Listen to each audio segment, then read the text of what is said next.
Welcome, everyone. Thank you for being here tonight. To those of you here in the audience, which is great, wonderful, and to those of you who are watching from the live stream. I'm Carolyn Waters, head librarian here at the New York Society Library, which is the oldest library and cultural institution in New York City, founded in 1754. We are actually particularly excited to host tonight's event with author and New York Society Library member, Anna Pitoniak, because I have it on good authority that at least some of this book was written right here in this building.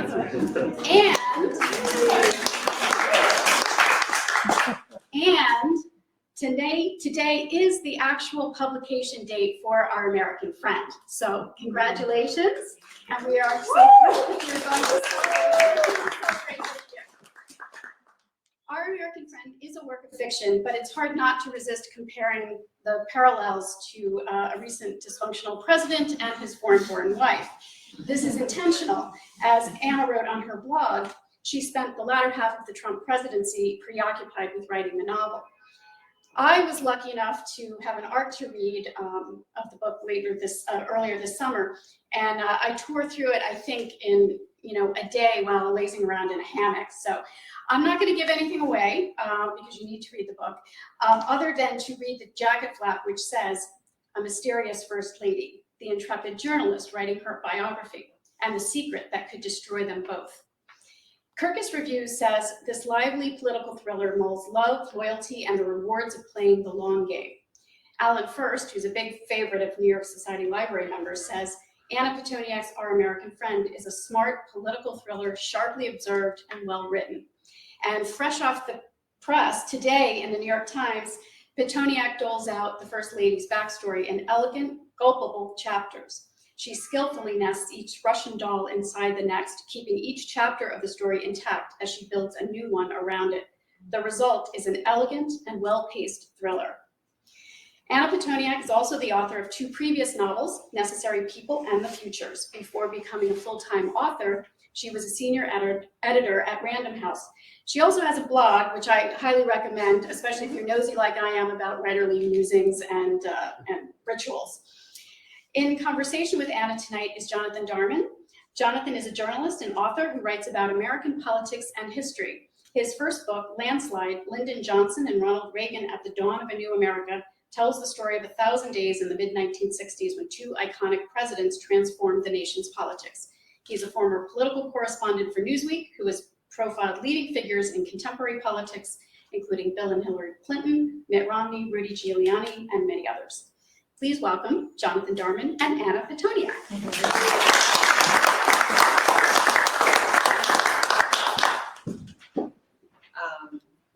Is this on? Yes, okay. Hi, everyone. Thank you so much for coming out tonight, braving the cold. Before we start the conversation, I'm just going to read a very brief 2-minute passage from the book just to set the stage for you a little bit.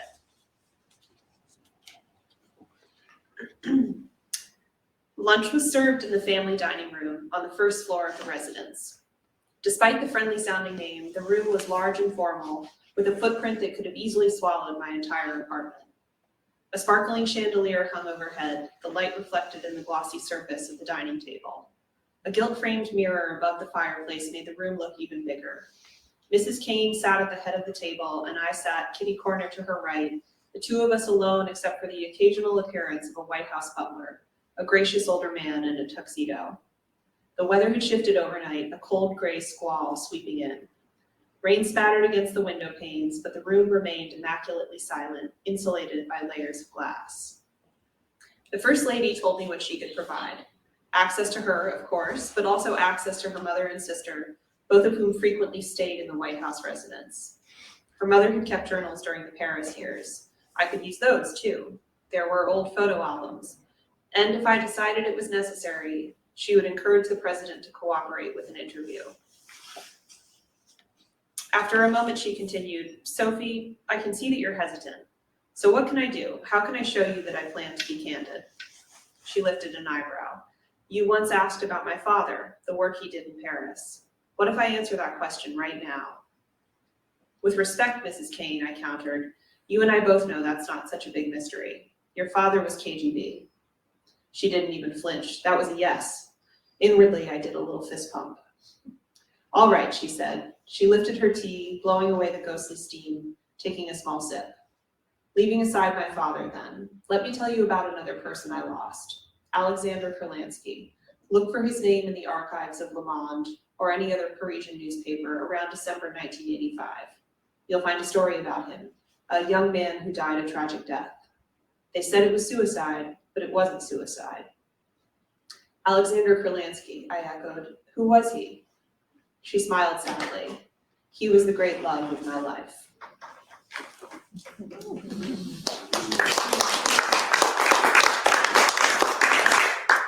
Well, I'm very happy to be here tonight. Just to get started, I got to know Anna actually in her previous career as a book editor. She worked on my first book, and she is a writer's dream to work with because she has this rare gift for sort of helping you to make your, insightful points while keeping you focused on your job, which is moving the story along. And that gift is displayed so marvelously in all of her work, but particularly, and anyone who's read it in the room will agree, I'm sure, in Our American Friend. It is, on the one hand, an espionage thriller about these two women, and it's also a sort of piercing examination of human beings and the relationship between them. So I hope that our conversation tonight can sort of look at both sides of that barbell, the thriller and also the sort of really reflective and deep book that it is. So to get started, you were just reading an excerpt that had your two protagonists. You have Lara, who is the Russian-born ex-model wife of the president. The president is Henry Kane. He is a businessman and sort of crass, corrupt showman who wins the 2016 election with a little bit of help from the Russians, and has a sort of disturbing, ongoing fascination, friendship with the Russian president. And in your book, this is a moment of departure, thankfully. He's reelected. And his wife, Lara, is sort of another familiar figure. She is beautiful, she's poised, she's well put together, but she is inscrutable. And there's really very little that people know, particularly about her past. And then you have your other protagonist, who is Sophie. And Sophie is a newspaper reporter who is covering the Kane presidency. She actually leaves the White House after the President Kane is reelected because she is sort of, can't handle it anymore. But she gets drawn back in because she's given this sort of chance out of the blue to write Lara's biography to really get at that mystery. And when the book begins, we see Sophie and her husband Ben living in Croatia, where they are in hiding because of something that they have found out about Lara. So we'll get to Lara and her, vague resemblance to real life people in a moment. But first, tell me about Sophie. Why did you want her to be our sort of way in and your way of telling this story? Yeah. Thank you for all of those generous words at the outset. And I love the way you described all of that. So thank you. Sophie was someone who became really important to me as I was working on the book, starting to conceive of the book, as a way of wrestling with some of my own questions and uncertainties around this character of the First Lady. Going into this novel, I knew that Lara Kane was going to have this mystery in her past, some secret that was affecting the way she lives in the present day.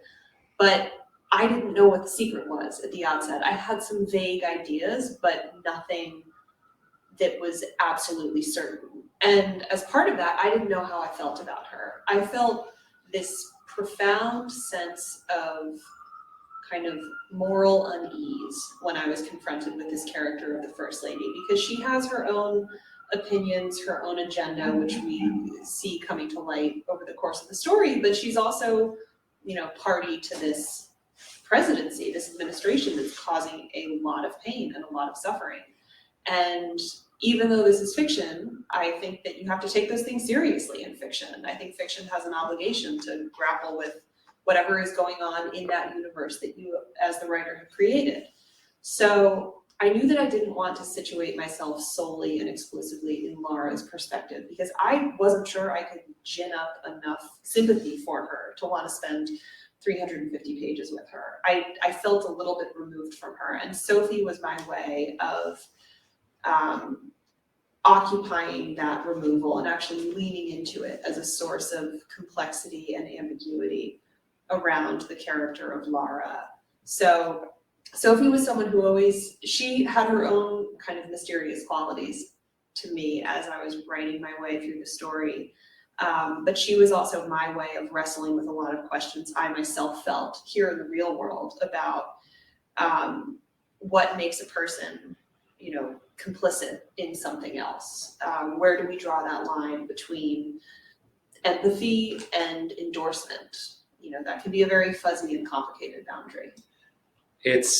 There's also something in her struggle where you see in her trajectory, she is repelled and sort of morally outraged by the Canes, which is in her decision to stop covering them. She can't do it anymore. But then there's also a part of her that can't look away. She's addicted to the drama and to the mystery and to the question of what's going to happen next. And I found, having lived through the last 5 years, found that to be quite relatable. And so, yeah, it's interesting that you saw that you sort of used her as your way in there. What was it like? You mentioned how you couldn't have done it just, strictly from the point of view of Laura. It was hard for a lot of us to read the newspaper some days during the Trump presidency. What was it like to get up every day and do what a novelist has to do, which is take your characters, and even if they're morally reprehensible, find some kind of empathy so that the reader can understand them and the choices that they make? What did that feel like for you? Yeah, I think that it was actually really cathartic for me to be able to wrestle with some of these questions and feel like I was doing something, even if it's something as small as writing a work of fiction, that was allowing me to process some of my feelings of the Trump presidency. I think one of the hardest and most frustrating parts of living through those Trump years, when we were witnessing all of this chaos, was not knowing what to do with that angst. It's like, you have the midterms coming up, you have the presidential election coming up, but that's only, every 2 years. And you can donate money, you can call your reps, you can do all the things that a lot of people did do, but that it wasn't, and I think for some people that in and of itself was an act of catharsis. But for me, the way I've always clarified my feelings and worked through those things is through writing. So there was actually something really rewarding about waking up every morning and putting myself inside this world where I had to wrestle with these questions that honestly made me a little uncomfortable at times. How did I feel about this First Lady and the actions she had taken? And importantly too was the fact that I didn't have to do a ton of research on the real life Trumps in order to write this book, because I didn't want to write a story that tracked every true biographical detail of Melania. Not that many are even known. Right. This book was very purposefully a departure, a jumping off point from that, nugget of inspiration that I took. So at the outset, I thought, I might need to read all of those books that were on the bestseller list for years, whether it's Michael Wolff or Bob Woodward or any of those. I thought that will probably be important to my crafting of this character. I very quickly realized that wasn't necessary, because the book, number one, doesn't center around the president. It very much centers around the First Lady and Sophie and really the women in this world. And number two, I wasn't going to learn anything crucial from those books that was going to inform the way I created these characters.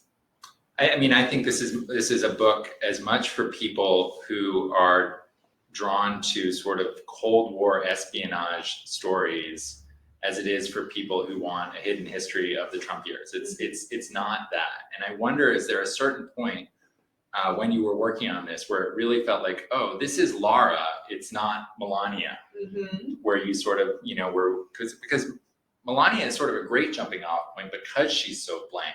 Yeah. You can make her go in any number of directions. Yeah. And you have her go in a bunch of fabulous ones. What was that point where Laura sort of became herself? I think the scenes that I wasn't necessarily anticipating spending so much time on and enjoying so much were the scenes of Laura and her family in Moscow and in Paris. They really came alive for me, and they really brought Laura to life. Watching her interact with her mother, her sister, her father, all of whom she loves so deeply, and all of whom are very, you know, specific, you know, kind of colorful characters in their own right. In seeing her in that situation allowed me to really imagine her in a vivid way, and to really start to feel for her and develop a kind of love for her, because I saw her before so many of the traumatic things happened that caused her to become the kind of cold,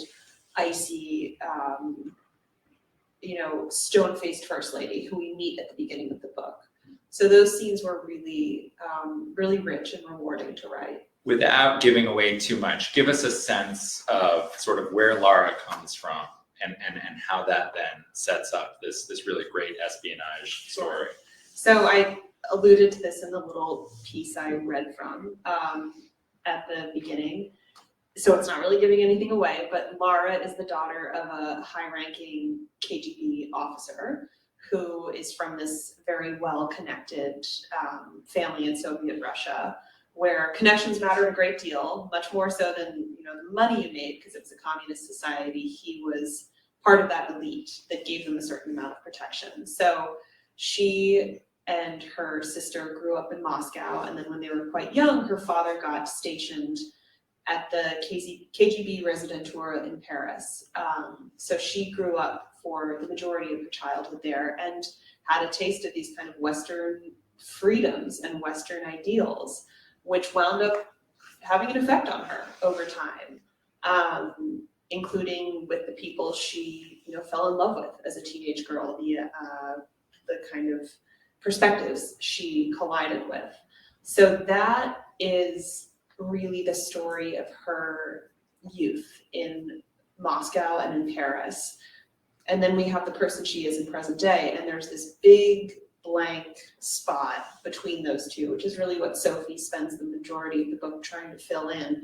What happened between then and now to make that, you know, sort of bright and lively young woman the very cold and stoic woman she is today? There was something, but, you know, Sophie really has to spend time listening and digging in order to get that out. It occurred to me this morning that it's sort of the perfect day for this book to come out, because the news is, as Henry Kane or his doppelganger might say, Russia, Russia, Russia. And, you know, there's this sort of moment right now where it's all over the news. We're thinking about the Russians. We're obsessing with what the Russians are going to do. But it's all so mysterious. We don't really know, at the end of the day, certainly what Vladimir Putin, but really, or what anyone in Russia is really thinking and what they really want in this situation. So, I mean, I think this book does a wonderful job of wrestling with that sort of misunderstanding between the West and Russia. And so you went to Russia. I did, yes. And tell us about that, and so how that sort of informs your perspective. Yeah, it was, that was a big part of the kind of early decision-making process of this book. I always knew that Laura Kane was going to be, you know, Russian in origin, because part of the reason I wrote this book was really just an excuse to like dive deep into my Russia fascination, which has been with me. It shows. In a really good way. Which has been with me since since forever. So it was really, I loved doing the research. I loved kind of immersing myself in those perspectives. And I had written the majority of the first draft by the time we traveled to Russia. So it wasn't so much that going to Russia was important in terms of, doing really specific nuggets of research that would influence the way the story played out, but I really wanted to get the kind of feeling and the atmosphere right. What is it like to walk down the street in Moscow, or to stand there in the Red Square, even recognizing, of course, that the Russia of 2019 is vastly different from the Russia of 1989. But that was really interesting. It was an incredibly eye-opening experience because it was one of the first times I realized that, the world is much bigger than just America. There are whole parts of the world where the kind of American perspective and American geopolitical power are not necessarily the be-all, end-all. I think that that's true in Russia today. You see this like Russia-China alliance kind of axis where America is maybe less relevant. But at the same time, you have places in Europe where those two powers, America and Russia, still are coming into conflict. And I think part of the unending fascination and head scratching that happens when we Americans think about Russia comes from the fact that we're two countries with two very different ways of thinking about and understanding the world.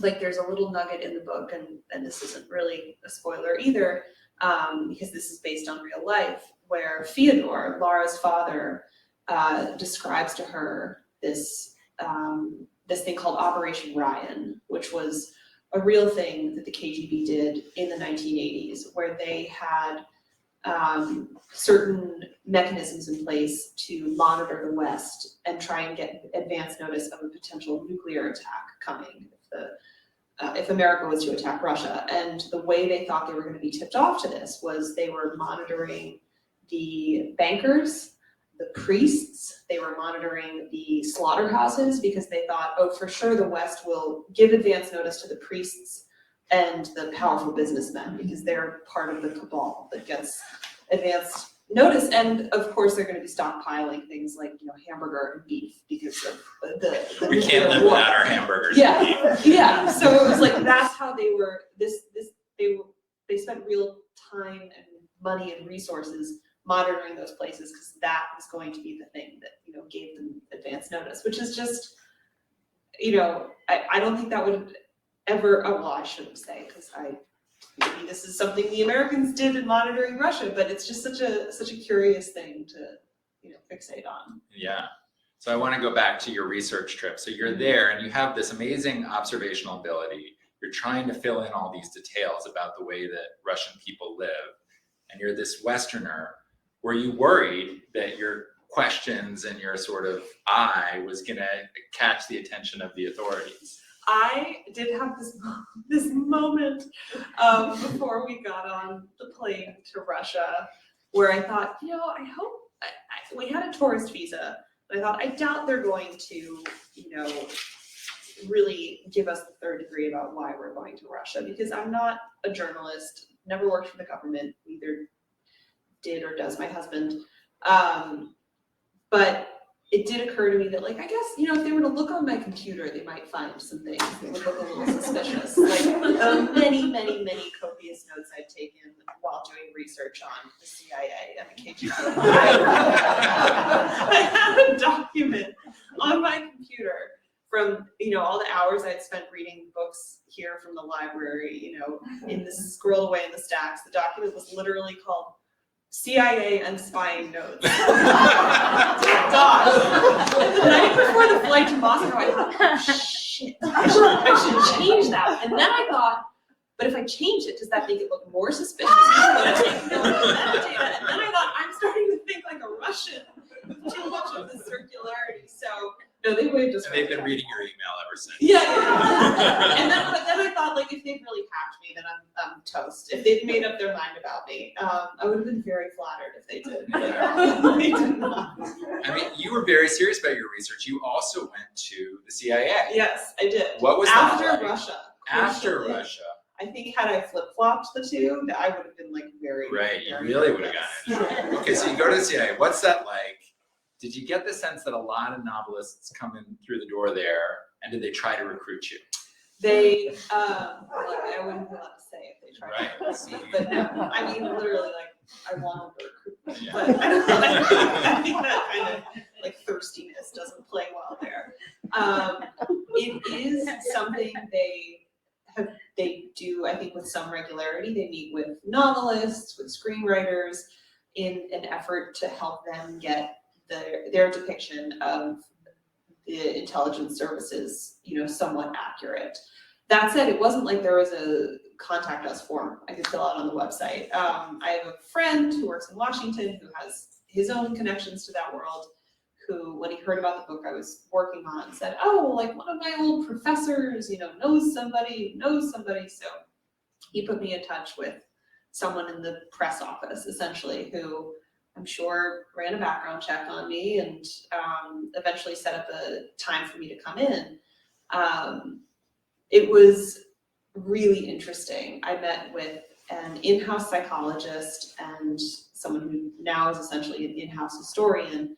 He used to work as a case officer in Berlin in the Cold War. And they were there to answer my questions. So I asked a lot about, what certain recruitment techniques would have looked like, what the relationship is like between an officer and his agent or her agent. All of those kind of nitty-gritty details, some of which I was able to glean from, reading books as part of my research, but a lot of those highly specific questions, you're not necessarily going to get answered in a book. They were able to answer for me. So I do think that this is something they do with some regularity, but Ursula, the name of the woman, the in-house psychologist, said to me at the beginning of the meeting, she said, we've talked to plenty of people in your position before, but I have to say it's very refreshing to be talking to a woman. Interesting. Because I think the majority of people who write these stories are men. Not surprising. This is your first novel that is in the genre of espionage thriller, but it's a genre that I know you're very familiar with and a fan of. So how did you think about the conventions of the spy novel? And also doing what I was talking about earlier, which is inside of that genre, doing sort of an examination of human nature. And does the genre lend itself to that? Who were some of your models that you drew on, and what were you thinking about as you were approaching that? Yeah, I think that,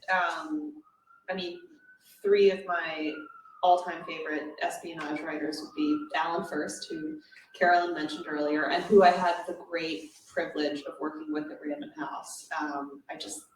I loved his books, couldn't get enough. Graham Greene and John le Carré. I think that it's hard to talk about. Good list. It's hard to talk about sort of espionage fiction without citing, a lot of those names. Of course, I recognize they're all men, the three people I just listed. And they're all capable of writing really excellent female characters, but they are constrained, as every writer is constrained, by their own perspective, the way they look at the world. So I was cognizant of learning a lot and taking a lot from those prior examples, but also wanting to put my own spin, my own inflection on it. So part of it was the research. A lot of the nonfiction I read helped me kind of craft the particularities of the world. There's so much great nonfiction about spying that is often just as riveting and gripping as fiction.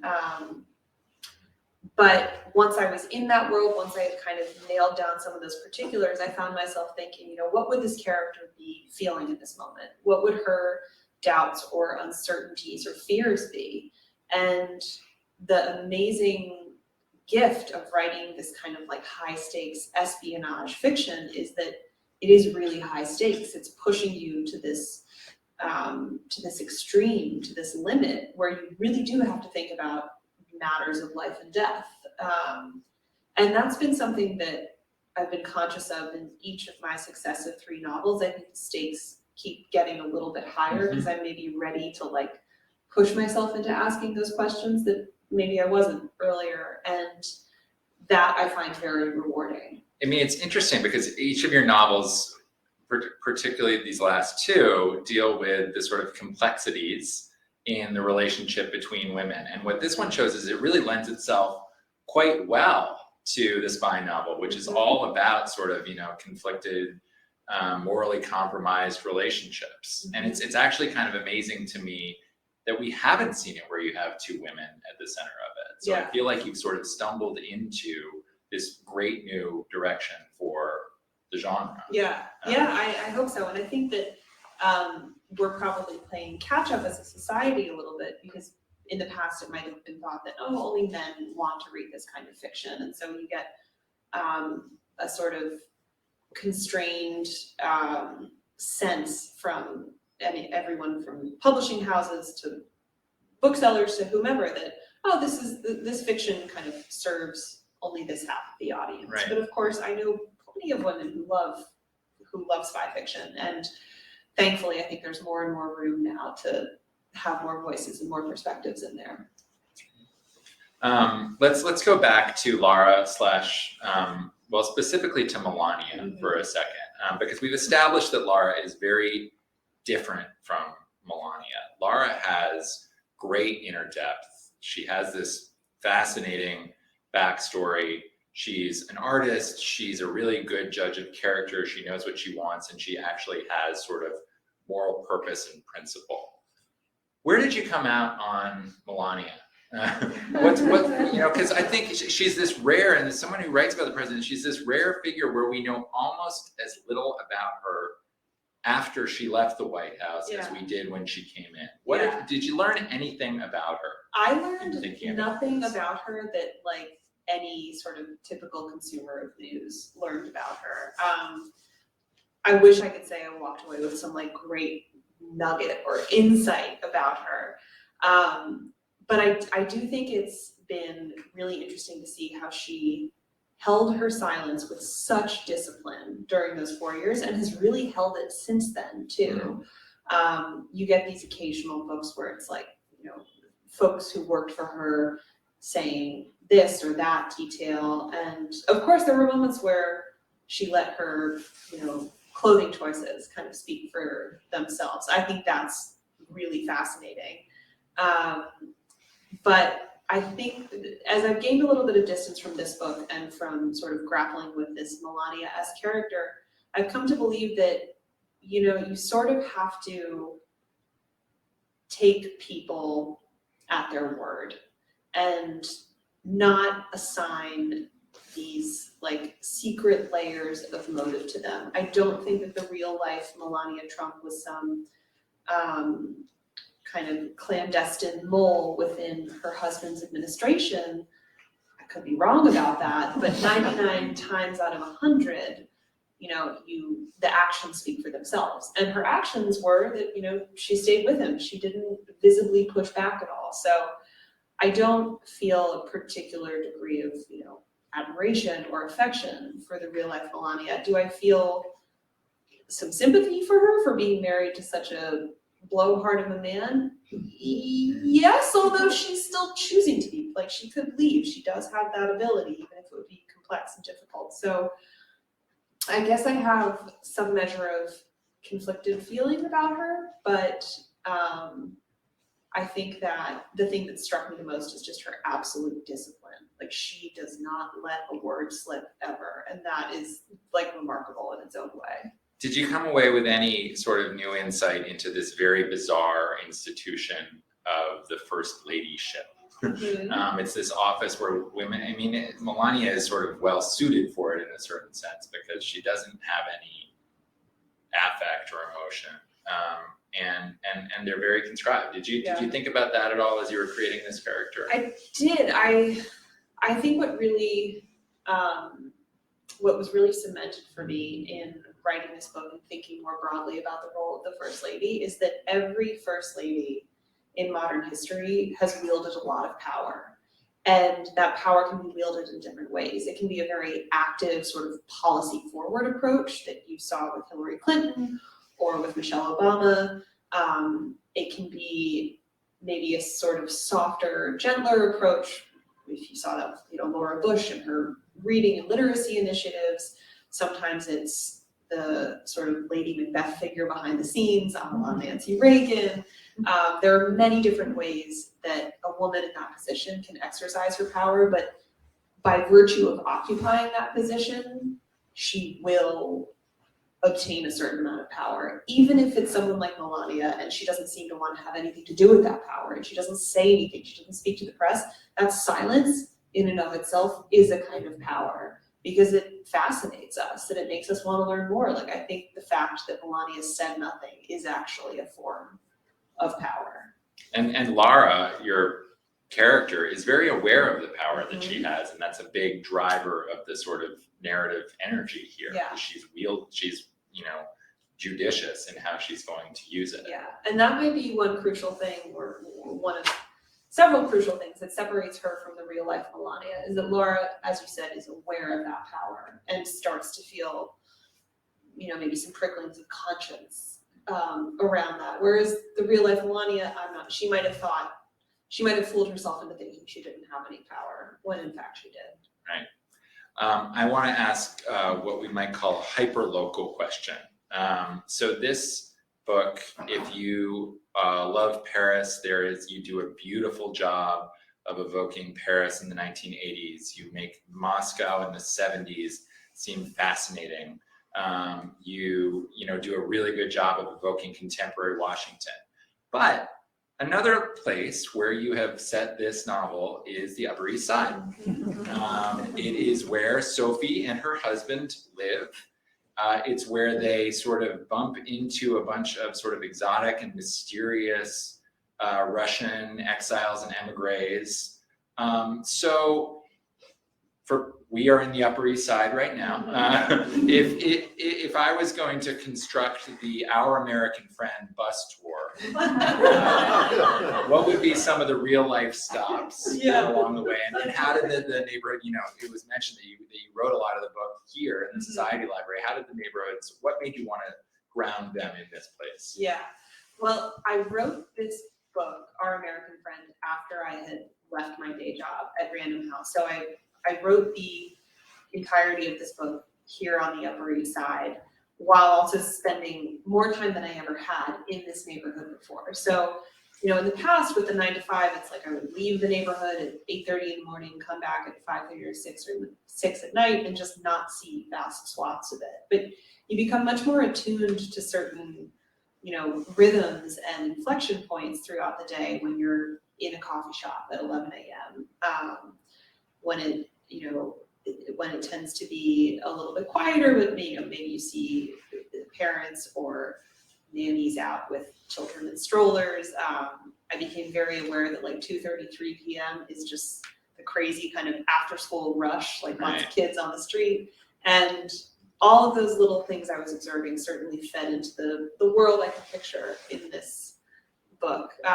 The stops on the bus tour, Central Park would be in there. I have a scene where, one of the characters is running around the reservoir, and I love being able to write scenes where I can picture things so clearly and so specifically, especially in a book where, with the scenes in Paris and in Moscow, it's a little bit further afield.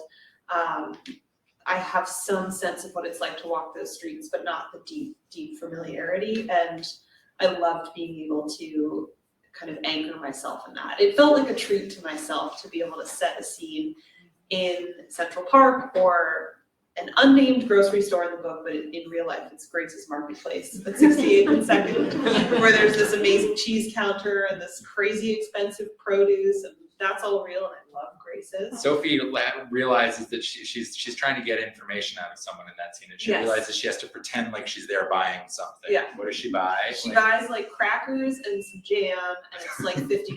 This probably happened to me at Grace's before. Yeah. And the townhouse that I situate Sophie and Ben in the garden level apartment of, I kind of took inspiration from a real townhouse on East 70th Street, which is the street we used to live on, that I would walk past every day, and just found really, I love the feeling of looking into into the warmly lit windows of someone else's apartment on like a dark winter night, and just imagining the life that goes on inside. So it was helpful for me to actually like pick a specific building and say, I'm gonna have my character live there, and I'll go on Zillow or StreetEasy and look up the floor plan and actually be able to visualize what that apartment would be like. That's a part of the writing process that I just find so much fun. Well, I appreciate your making a very strong case for writers hanging around in coffee shops in the middle of the day. Yeah. That's You're very, just very observing much the human appreciated. comedy of Yes. it all. And Anna's blog, which also was mentioned earlier, is a great sort of window on that world as well. And I do really think that you feel very much grounded in this place when you're reading the book. I think we are at the point in the evening where we should start taking some questions from the audience. Yeah, yes, please. Fire away. Yes, so I am aware that on the Upper East Side, you're more aware of it during the day, that there are a lot of Russians and other nationalities around in the area, in coffee shops or in the park. Were you aware of that more and more? I probably did become more attuned to it over time. I've always been struck by the fact that you can walk around this neighborhood and hear, many different languages spoken at any given moment. You hear a lot of French spoken in the neighborhood, especially when you walk past all of the embassies and consulates. That's something that I've become really aware of, that you get this kind of fluctuation of people from different countries, diplomats coming and going.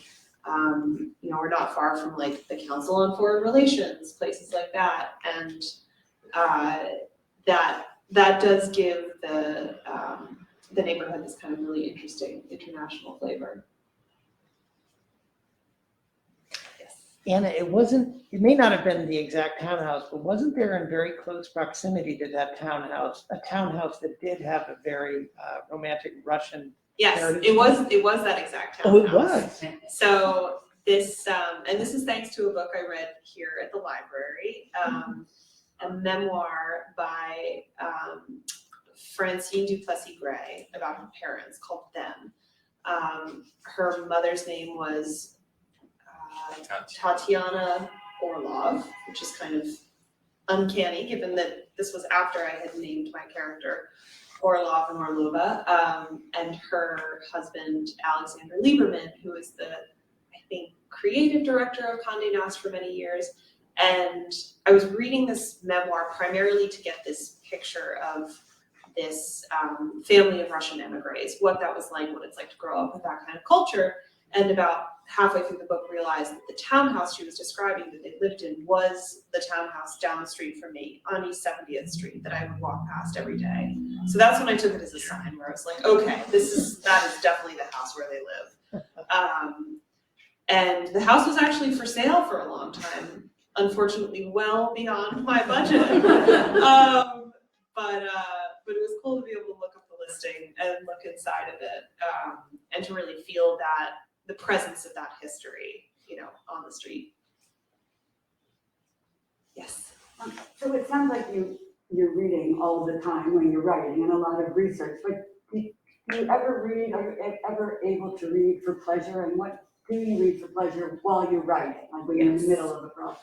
I think that I actually was forced to develop the ability to read something while also simultaneously working on my writing and not getting too precious about that other thing like affecting or polluting my perspective. I know some novelists who refuse to read other fiction while they're writing fiction because they don't want to have their perspective changed. But when I worked as an editor, I couldn't just say like, you know what, I'm not going to read any fiction right now. I have to write my own novel. I think my bosses would not have loved that. So it's just, there was always that wall in my mind between editor and writer. And similarly, I think that it's less of a firm wall, but there's something of a wall in my mind between reader and writer. So when I'm reading something purposely for research, of course, that gets blurred. But when I'm, reading a work of fiction, it ideally is just sweeping me up and taking me into another world. And I'm not sitting there thinking about like, oh, maybe I could borrow this technique or this device for the story I'm working on my own. Which is not to say that I don't get kind of charged up and energized by reading really great fiction. Often if I've been having a little bit of a slack writing spell and I read something really magnificent, it'll give me like an extra boost of energy to go back to my desk. The book I'm reading right now, which I took out from the library, came out just last week. It's called Vladimir by a writer named Julia May Jonas. It's her debut novel. It's about this kind of love triangle on a college campus. This professor who is sort of falling head over heels for a younger man she works with. It's so good. It's kind of, I think, a knowing nod to Vladimir Nabokov and Lolita, and it's very spiky and juicy and fun, and that it felt like a sort of perfect book to be reading during publication week because it's captivated me from the outset.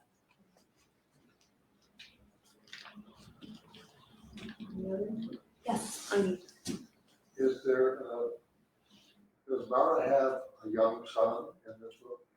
She does not have a son, but she does have twin daughters. Twin daughters. So another thing that separates her from from the real Mrs. Trump. But yes, she does have That's children. always been a wonderment for me about how she's handled her adolescent son. Yeah, and it does seem it seems like by all reports that she's a very devoted and extremely loving mother, which is a credit to her, but again adds to the complexities. You can be a loving and wonderful mother and also be involved in some terrible things. So Lara also has this sort of idyllic retreat in the countryside in Connecticut, which I thought was a sort of much classier step up from Mar-a-Lago.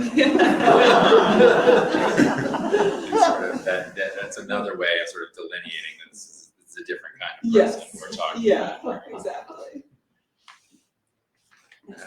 I know that you're working on yet another novel. It takes a long time for the time to finish this one till today. Yeah. And are you continuing to work in this same genre, in this international spy mystery? I am. It's interesting with my first book, The Futures, it was sort of a coming of age story and a love story. My second book, Necessary People, was more of a psychological frenemy thriller. And with both of those books, when I reached the end of the writing process, I thought I'm done with that space for the moment. I didn't feel a desire to stay in that stream. But when I finished this book, I thought, I want to keep working in this space. Like, I've got more to say here. I've got more to work with. And I just find it so much fun and so energizing. So yes, my next book is, I would actually say that if Our American Friend has sort of one foot in the world of espionage and one foot outside of it, my next book, book number 4, has both feet firmly planted in the espionage world. Great.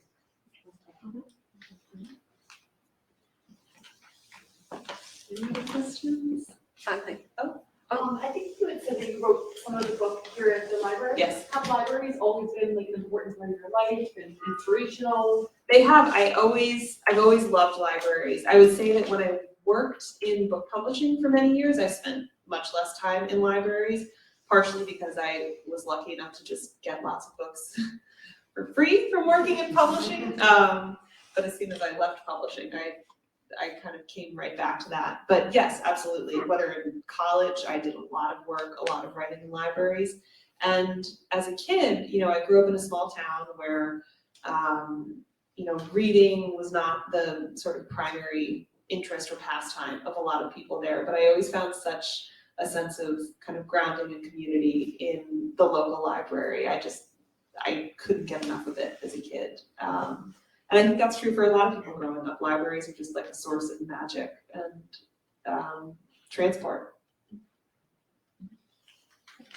Yes. So in your research, you said you read a lot of nonfiction, obviously, and some of that nonfiction felt like reading a thriller to you. Yeah. So Can you mention a book or two, Yeah. nonfiction, as part of your research that reads like a thriller? The first example that comes to mind, and my friend Jasper will appreciate this, is The Spy and the Traitor by Ben Mcintyre.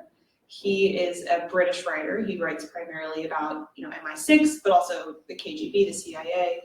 And The Spy and the Traitor is the account of a KGB defector named Oleg Gordievsky, who sort of famously managed to escape Moscow. It reads it's just as propulsive, just as much of a page turner as a novel, and I loved that book. Everything by Ben Mcintyre is great, though. I second that. Yeah. As someone who does nonfiction, it's really quite remarkable, his ability to make it read like a spy thriller. Yeah. Kind of on, expanding on that same idea, I'm sure we have some writers with us in the room or joining us in the live stream. Any particular tips for people who want to write a page turner in either nonfiction or fiction? I mean, how to make it gripping and how to make it move along. Yeah. And in particular, I found myself thinking, since we have a nonfiction writer and a fiction writer, what do you do when the truth is stranger than fiction? in either style. Yeah. In terms of writing a page turner, I think, one lesson I really internalized as an editor, and that my boss at Random House always used to say is, every 25 pages, there just needs to be another bump up in interest. Like something else needs to happen. There needs to be another turn of the wheel, another piece of complexity added so that you have the sense of the stakes getting higher and higher and higher. You don't want to start with the stakes at their highest fever pitch on page one, because then you have nowhere to go. But I always thought that was a really good way of framing it, that it's just this constant escalation. Truth is stranger than fiction. Maybe I'll pass that one to you, John, as someone who writes about the real world of politics. Truth is stranger than fiction. I think we've certainly learned that in the last 5 years. It was an open question up until that point, I guess, but it seems like it's been definitively settled. But I think that fiction offers a lot more clarity and sort of insight in the end. I mean, particularly, we've all seen a lot happen in the last 5 years, but we don't really know what it means. Probably not anything good.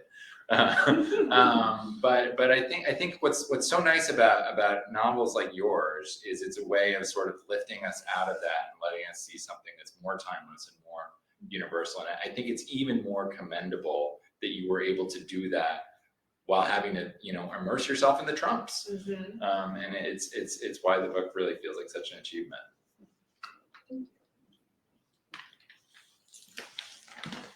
Maybe one more question from the audience. I was going to ask you, Mr. Darman, if you want to tell us a little about your next project. My next project is called Becoming FDR. It's coming out in September of this year, and it is the story of Franklin Roosevelt's rise to the presidency, beginning in the years just before he got polio at age 39. And it really looks at the way that having polio upend his life in middle age really reinvented Franklin Roosevelt and reinvented Eleanor Roosevelt as well. And all the qualities that we associate with them and with their greatness in the White House really were born in that experience. It's a book that I set out to write a book about the Roosevelt presidency. I thought I was going to do polio in half a chapter. And I was so surprised by what I found and so sort of inspired by it that it became my whole book. So that's what. And I have to give a plug because I've been lucky enough to read an early version of this book, and it is magnificent. It's moved me to tears multiple times. It's an incredible portrait of this man having this kind of political awakening and stepping into his power, but it's really this beautiful, sort of profoundly spiritual journey too that he goes on, and I think John captures that so elegantly and so movingly. So everyone here and everyone watching should pre-order it. It's a great pair, Our American Friend. Becoming FDR. Becoming FDR, yeah. We'll have to get Amazon going on that. Yeah, 2 for 1. Well, this has been fantastic. Is there anything here on your publication date that hasn't been discussed that you'd like to Oh my gosh. I just want to say thank you to everyone for being here tonight. So many friendly and familiar faces. And to everyone joining on the live stream too. It's been a weird year and or almost 2 years now, and getting the chance to like be together with people in person is something I will never take for granted again. So thank you. Just thank you, thank you, thank you.